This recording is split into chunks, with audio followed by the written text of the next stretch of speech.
Hey guys, Dr. Justin Marcagiani here. Today we're going to be talking about the best foods for hypothyroidism. If you have thyroid issues or low thyroid function, we're going to talk about what you can do to help support your body's ability to heal and also reduce the inflammation that's driving your thyroid issues to begin with. So first things first, before we do, smash that like button. Really helps the search algorithm. Love to see your comments down below, and sharing is caring as well. So first things first, when we're dealing with thyroid issues or hypothyroidism, I'd say 99% of thyroid issues are in the hypo state. This is where you're seeing low thyroid function. Typically a hallmark conventionally is elevated TSH, usually about 4.5 into 5. You can see it subclinically 2.5 and up. And that's followed by lower T4 and T3. T4 is relatively inactive, T3 is more active. So we'll start to see this drop of thyroid hormone downstream. Typically, T4 is what's looked at the most, if it's even run, followed by T3, which is typically not looked at. And then what is definitely ignored is the thyroid antibodies, which is super important because that's a state, it's a marker of inflammation and your immune system's attack on that thyroid tissue. And so ideally, if we have a thyroid problem, we want to do and recommend strategies diet-wise, nutrient-wise, supplement-wise that are going to reduce that overall inflammation. The thinking is, from a functional medicine standpoint, that if we support the underlying immune attack, that thyroid may have a chance to heal if we can get the inflammation from that autoimmune attack down. So that's key. All right, so we're going to be talking about some of the best foods that we can recommend to help support that. Now, part of it's going to be nutrient density, foods that are nutrient dense, that are high in certain nutrients that are essential for thyroid function, conversion, activation, as well as foods that have an anti-inflammatory nature to it, like foods like selenium, very important. The iodination process spits out hydrogen peroxide that can create inflammation and potentially provoke an autoimmune attack. It's partly why doing too much iodine can potentially increase that autoimmune attack. So we want to, if we have small amounts of iodine, we need selenium there with it to help neutralize that hydrogen peroxide into water, because hydrogen peroxide is H2O2. So selenium comes in there, cleaves off an oxygen, which makes it H2O. And that decreases the inflammation of that metabolite, if you will, right? And so it's very important to have certain nutrients like that. That's just one example, for instance. All right, let's go dive in here. I'll go over it with you guys and make sense of it. And if you enjoy, feel free. We'll put a link down below. I see functional medicine patients worldwide that have thyroid issues and lots of other issues that drive energy, mood, digestive issues. And patients are trying to get to the root cause, right? Because they're tired of using a drug to cover up the symptoms. If you want, there'll be a link down below where you can reach out and get the support you need. All right, guys. So best foods for hypothyroidism. So seafood. Now, this is a double-edged sword. I put it first because I wanted to give the caveat. Seafood is rich in iodine. If we have autoimmune attack, elevated antibodies, you got to be very careful with iodine. If we do iodine, we like to choose lower sources of iodine. So in a multi, maybe it's 150 to 250 micrograms, and maybe we're eating some eggs or some fish or some chicken, right? And we got to be very careful, because if we have lots of antibodies, iodine could potentially exacerbate an autoimmune attack. Part of the data on seafood consumption and iodine was based off of a study by Nagasaki et al., where they looked at Japanese islanders, and they said they were consuming 13,000 milligrams a day. And the studies found out, looking years later, that they were off by a factor of 10. So it's about 1.3 to 1.5 milligrams, okay? Hope that makes sense out of the gate.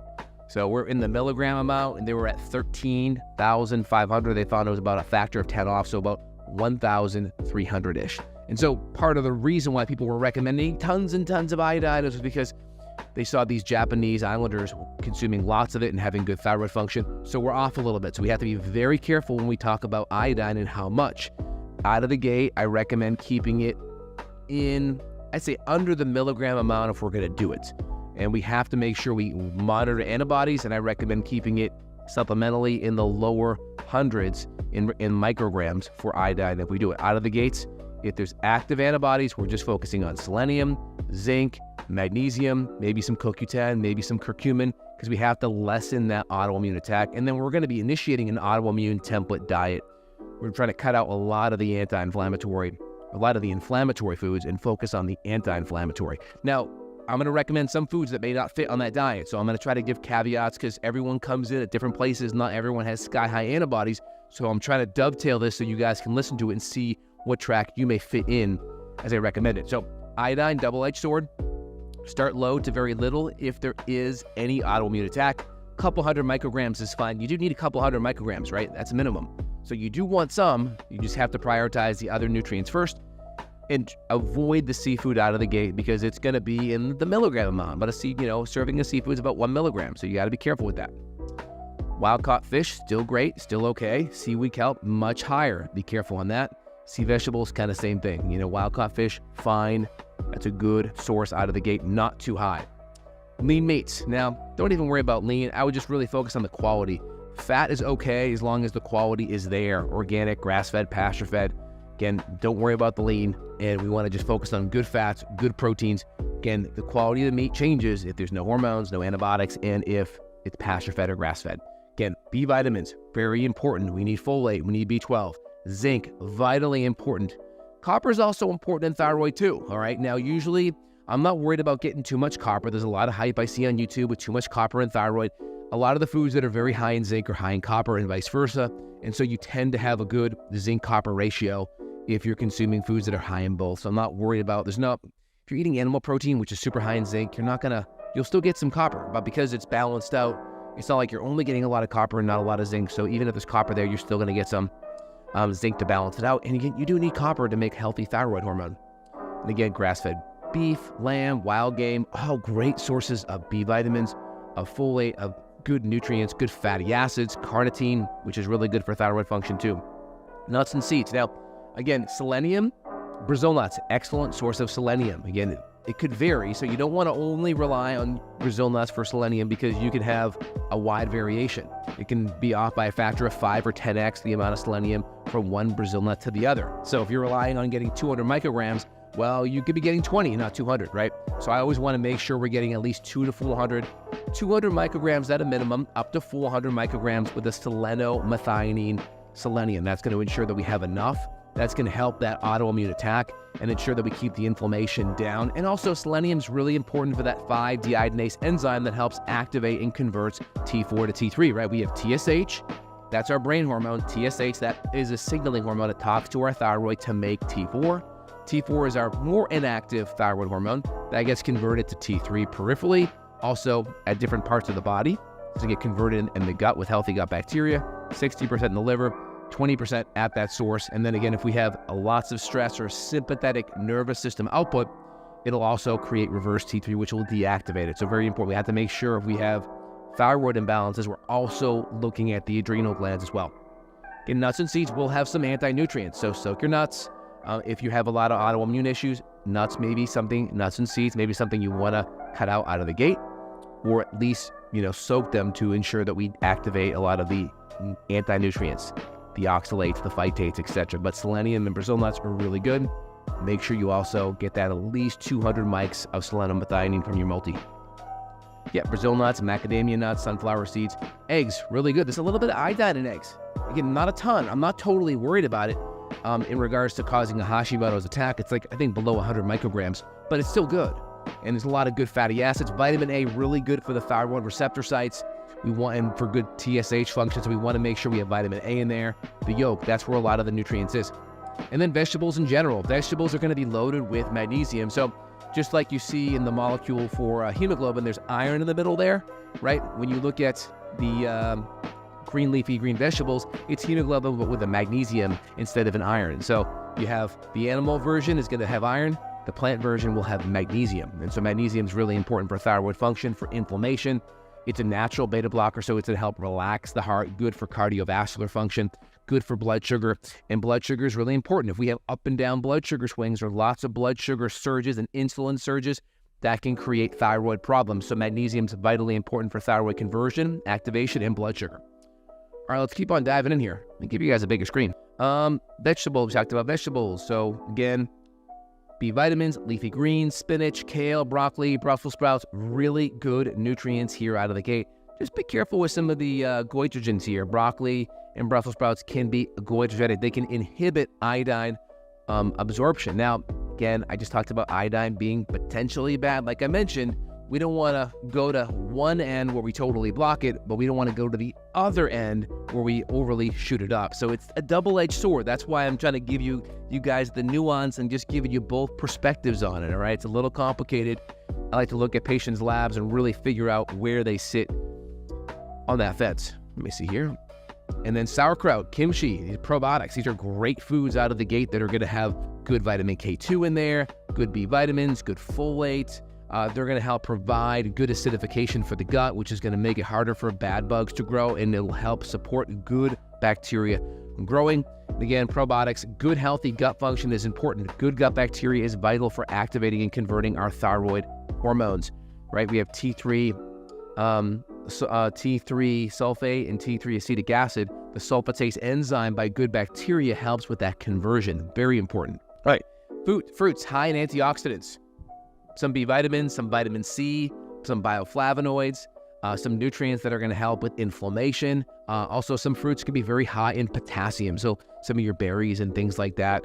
Avocado is considered a fruit, really good high in fats, lots of good potassium in there. So fruits, try to be on the lower sugar side, because fruits, right, they do get broken down into fructose and glucose, right? And that can be problematic if you have insulin resistance, if you're doing lots of high sugar fruits. Lots of tropical fruits, mango, papaya, pineapple. If you're not getting proteins and fats, that could throw your blood sugar off. So make sure you're combining that fruit with some protein and fat. And if you are having insulin issues or blood sugar issues, or your weight's not where you want it to be, favor your low sugar fruits, berries, green apples, passion fruit, grapefruit, lemon, lime, your strawberries, your raspberries, your lower fructose fruits over your tropical fruits.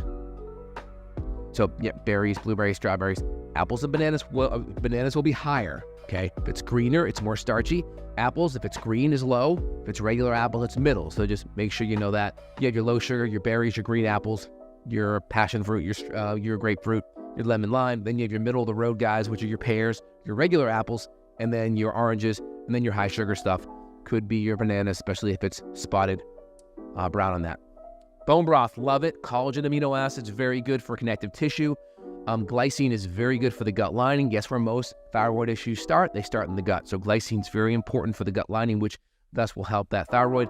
And also just having good connective tissue is vitally important. We want to make sure we're providing good building blocks. So if that thyroid tissue is inflamed, that glycine is going to help kind of reduce that inflammation and provide building blocks to repair that tissue. Very important. Avocados, like I mentioned, high in potassium. If I just say right now, think right now, what food do you associate with potassium, right? 9 times out of 10, it's banana. Well, guess what? Avocados have twice the amount of potassium that a banana does. So reframe that, because bananas have a lot more carbs. Avocados, way good fats, like really good fats, right? Monounsaturated fats, really good. And again, you're also going to get the potassium, which is so important because all your cells require that sodium-potassium pump. Sodium goes out, potassium goes in. That helps the cells communicate, and it also helps with your nerves and your heart from working optimally, right? We need magnesium, sodium, potassium, your electrolytes to work so cells can communicate and you can have good action potential. Coconut oil, saturated fats are going to be essential for good blood sugar stability, for good healthy cell membranes. Every single cell membrane has a lipid bilayer. So if we're doing junky omega-6 processed vegetable oils, processed nuts and seed oils, that can drive up inflammation because omega-6 can increase that prostaglandin 2 pathway, which can be more pro-inflammatory. So coconut oil is going to be more saturated. It's going to be more stable, great to cook at, higher temperature, really good source of ketones. Your body will take that fat-free fatty acid and glycerol backbone, break them off, convert that to ketones, and use that as a fuel source to stabilize blood sugar and energy. So really important. Which is important for thyroid, because thyroid helps control your metabolism, and the more stable blood sugar and metabolism, the healthier you'll be metabolically. And then fermented foods. I already mentioned that earlier. That's going to support gut health. That's going to help with vitamin K2. And that's going to help with endogenous nutrients that are providing probiotics, but also it's going to help support your endogenous production. So it's going to help your internal production, as well as giving you external probiotics, external nutrients, vitamin K2, and it's going to have other different acids that are going to be really good for the gut and microbiome. All right, guys, if you enjoyed today's video, feel free, let me know. Love to hear it here out of the gates. And if you're enjoying the feedback, put it in the comments below. I gave you a lot of things. Start with one thing. Again, try to have a whole food, nutrient-dense diet. Don't go over the top with iodine. Get your thyroid hormones tested. We'll put a link down below if you want to reach out and schedule a thyroid test. There'll be a link down below. Also, there'll be a consult link where you can reach out to myself and my team. We see patients all over the world, worldwide. And so if you want that support in getting to the underlying cause of why you have a thyroid issue. We'll help you with that. Also, we got a thyroid book coming out at the end of the year, early next year, called The Thyroid Reboot. Look for that on Amazon coming your way. All right, guys, if you enjoyed it, love to see your comments down below. Take care, y'all.